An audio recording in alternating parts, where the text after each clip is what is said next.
Hey there everybody, well welcome. I wanted to show you what I actually accomplished here. So I added a few things to the classes.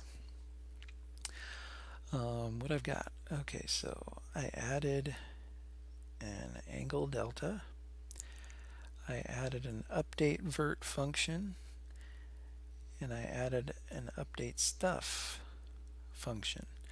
And then I went ahead and also added, here's the update stuff, it's called after the draw.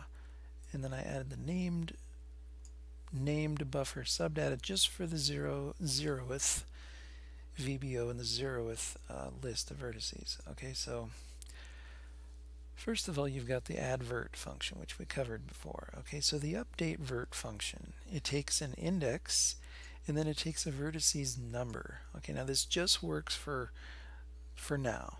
Like, it's not going to work eventually the way that this works. It's going to work differently eventually, but so it takes, so it's basically does an update. Okay, so you don't, so I didn't, because what I did before was I tried, well, never mind, it didn't work. So I don't want to describe what I did that didn't work. Anyways, so it takes an index, takes a vert number, and then it takes the X, Y, RBG in size. Okay, so the only way it updates is if the numbers that you send in, X, Y, R, G, B in size, are within this range. Okay, so if X is inclusive 1 to -1, Y, R is 1 to 0, 1 to 0, 1 to 0 for G and B, and then if size is greater than 0 or equal to. Okay, so if they're within those ranges, it will update the vertices, and then it will update OpenGL and draw the vertices in the next update.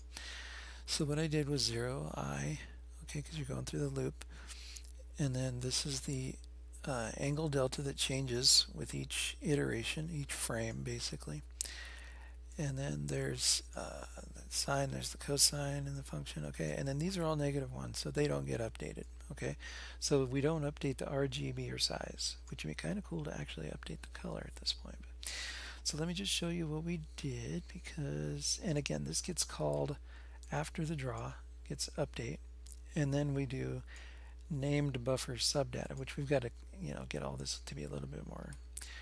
Anyways, this is what it does. It actually animates the points. Keeps the size, keeps the color. It just slightly changes the position over time. Isn't that nifty?